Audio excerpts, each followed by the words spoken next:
Thank you very much, Mr. Chairman, Ranking Member Bass, and Congressman Cicilline. This is an opportunity for the State Department to offer its views on this very important subject. Celica, a loose coalition of 4 rebel groups under the command of Michel Djotoja, began their violent trek from northeastern Central African Republic toward the capital city of Bangui in late 2012. The overthrow of then-President Francois Bozize on March 24th by Celica forces only exacerbated the crisis.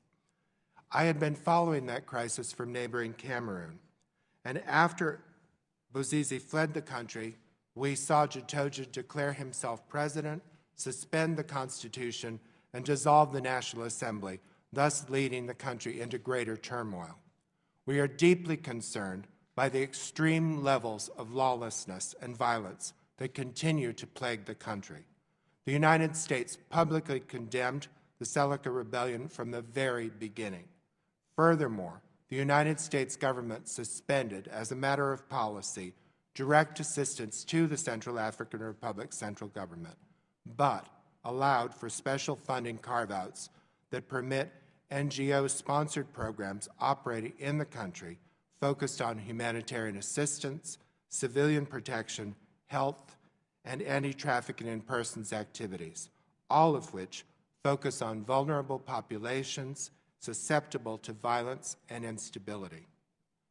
The conflict in the CAR has internally displaced nearly 400,000 people and forced approximately 68,000 new refugees into the Democratic Republic of Congo, the Republic of the Congo, Cameroon, and Chad.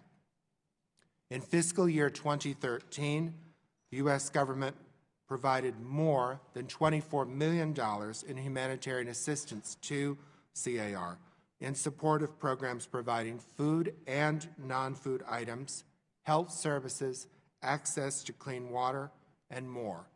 The State Department also provided $6.2 million to UNHCR and UNICEF to respond to the needs of new refugees in these neighboring countries. Mr. Chairman, members of the subcommittee, establishing civilian protection in Bangui and the countryside is a prerequisite for a more substantial international presence in assisting the CAR to address the ongoing crisis.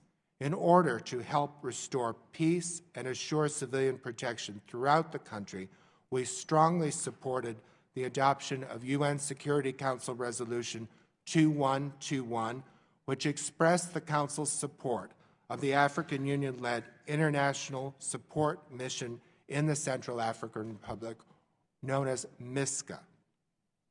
We believe that MISCA is the best mechanism for quickly addressing the ongoing violence in the CAR, facilitating the provision of humanitarian assistance, and establishing the environment necessary for an eventual political transition to take place. The Department of State is now in the process of notifying the Congress of our intention to provide logistical support, non-lethal equipment, training, and planning assistance to MISCA. We are also urging countries in the region, as well as the broader international community, to assist in facilitating its rapid implementation. We are concerned that the violence between the largely Muslim Celica rebels and the self-defense militias that have formed in majority Christian communities in reaction to Celica's abuses is now taking on an increasingly religious cast.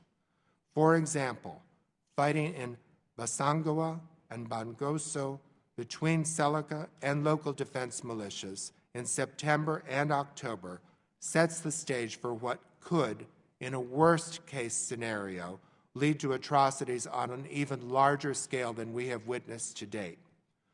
On November 8th, as part of our continued commitment to working with the international community to find an immediate solution aimed at ending the violence and creating stability in the CAR, the State Department's senior advisor for CAR traveled to Bangui for the first time to participate in the third meeting of the International Contact Group. This frank and honest discussion resulted in the Bangui Declaration, which calls for the international community to strengthen the AU-led MISCA military mission and to lend support for the CAR's transitional roadmap.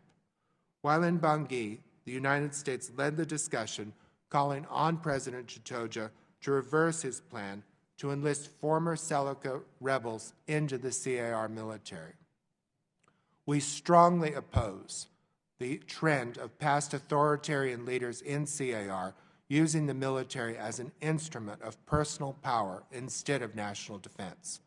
We have utilized this and other diplomatic engagements, including lengthy discussions with the government of France in Paris last week, as a means to urge regional and international partners to provide troops, additional funding, and other support necessary for MISCA to deploy quickly into CAR. We also use these opportunities to press our international partners to join us in looking for ways to bolster the legitimate portions of the transitional government, including Prime Minister Tangai, so that governance can begin to be restored to the country and we can begin focusing on holding elections by February 2015, as called for in the political agreements that brought an end to the fighting earlier this year. We hope through these engagements that we will have an increased commitment by the international community to be more engaged on the serious issues facing the CAR. Chairman Smith, Ranking Member Bass, Congressman, let me assure you that we remain substantively engaged and will continue to address the ongoing crisis in the CAR. There is no doubt that the international community must act quickly. We are committed to working with our international partners to bring about peace and security for the people of the Central African Republic. We also look forward to keeping you and the committee informed of our efforts in this regard. I would be glad to answer any questions you may have.